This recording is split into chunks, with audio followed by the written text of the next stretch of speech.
Life பார்ட்னராக இருக்கட்டும், business பார்ட்னராக இருக்கட்டும். ரொம்ப அவங்களோட வந்து வாயாடாமல், அவங்களோட தேவையில்லாத விஷயங்களை பேசாமல், அவங்கள ரொம்ப சந்தேகப்படாமல், அவங்கள ரொம்ப திட்டாமல், ஆண்களாக இருந்தால் நிறைய பேர் வந்து ஆணோ பெண்ணோ இப்போலாம் ஜெண்டருமே அடிக்கிறாங்க. அது நம்ம நிறைய இடங்களில் பார்க்க முடியுது. பார்ட்னரை ஹர்ட் பண்ணாமல் பார்த்துக்கோங்க. பார்த்துக்கிட்டிங்கன்னா நிச்சயமாக வரக்கூடிய பீரியடுங்கிறது கோல்டன் பீரியடாக இருக்கும். அப்போ இந்த ஜூன் மாதம் வரைக்கும் எல்லா விஷயத்துலேயும் ரொம்ப பாசிட்டிவாக இருக்கும். ஆஃப்டர் ஜூன் ரொம்ப ரொம்ப கவனமாக இருக்க வேண்டிய ராசிகளில் கும்ப ராசியும் இருக்குது. ராசியில் ராகு 7ல் கேது விட்டு திருப்பிக்கிட்டு இருப்பாங்க. அதனால் ரொம்ப கவனமாக இருங்க. வாக்குறுதிகளை கொடுப்பதில் கவனம் தேவை முக்கியமாக.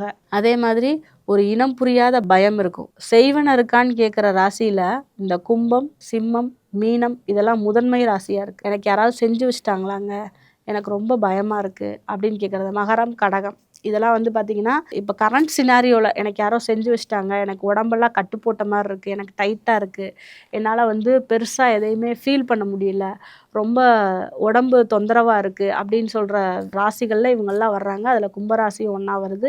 ஜூனுக்கு அப்புறம் இந்த தன்மை ரொம்ப அதிகமாகும். அதனால் வீட்டில் வந்து இந்த திருஷ்டியெல்லாம் வந்ததுன்னா சுற்றி போடுற பழக்கம்லாம் வச்சுக்கோங்க.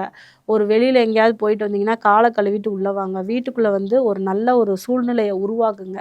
ஏன்னா இந்த திருஷ்டினால் பாதிக்கப்படக்கூடிய தன்மைங்கிறது இந்த கும்பராசிக்கு இந்த வருஷம் இருக்குங்கிறதுனால அவங்க ரொம்ப கவனமாக இருக்கணும். ஏன்னா 2ல் வேற சனி இருக்கார்.